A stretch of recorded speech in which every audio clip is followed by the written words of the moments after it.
Hello, আমি রিঙ্কি। আমার চ্যানেলে সবাইকে স্বাগত।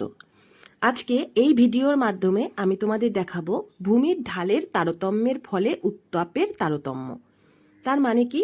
মানে দেখো, এই যে পাহাড়টা আঁকলাম, পাহাড়ের যে ভূমির ঢাল থাকে, অর্থাৎ উত্তরমুখী ঢাল এবং দক্ষিণমুখী ঢাল, এই ঢালের মধ্যে সূর্যের উত্তাপ পড়লে পরে এই উত্তাপের তারতম্য ঘটে।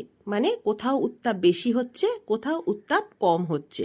তাহলে এখানে ছবিতে প্রথমে আমি দেখো ভূমিটা দুটো ঢাল এঁকে নিলাম এবং এখানে সূর্যরশ্মিটা পড়ছে, অর্থাৎ দেখো প্রথমে কেমনভাবে পড়ছে এবং পরে ছড়িয়ে পড়ছে। তো কোনটুকু জায়গা দখল করছে সেইটুকু নিয়ে আমি দেখিয়ে দিচ্ছি। তারপরে দেখো পুরো উত্তর দক্ষিণ লিখে বুঝিয়ে দেব, তাহলে তোমাদের এই পয়েন্টটা নিয়ে আর কোনো অসুবিধা হবে না। বায়ুমণ্ডলের উষ্ণতার তারতম্যের যেই কারণসমূহ রয়েছে, অর্থাৎ বায়ুমণ্ডলের যেই বিভিন্ন জায়গায় বিভিন্ন রকম উষ্ণতা হয়, তার মধ্যে একটা প্রধান কারণ হচ্ছে ভূমির ঢালের তারতম্যের ফলে উত্তাপের তারতম্য।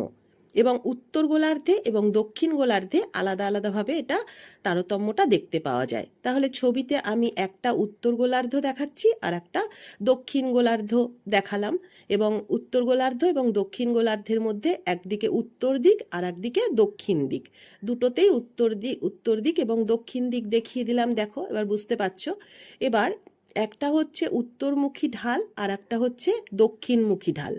তাহলে দেখো, সূর্যের উত্তাপ যেখানে কম জায়গাটা জুড়ে পড়ছে সেই জায়গাটায় বেশি তাপ হচ্ছে। তাহলে দেখো, ভূমির ঢালের তারতম্যের সেই স্থানের উত্তাপে তারতম্য ঘটতে দেখা যায়।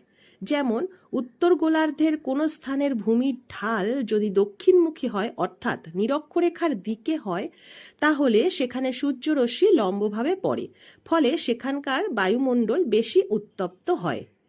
আবার উত্তর গোলার্ধের কোনো স্থানের ভূমির ঢাল নিরক্ষরেখার বিপরীত দিকে হলে সেখানে সূর্যকিরণ তির্যকভাবে পড়ে এবং স্থানটির উষ্ণতা তুলনামূলকভাবে কম হয়।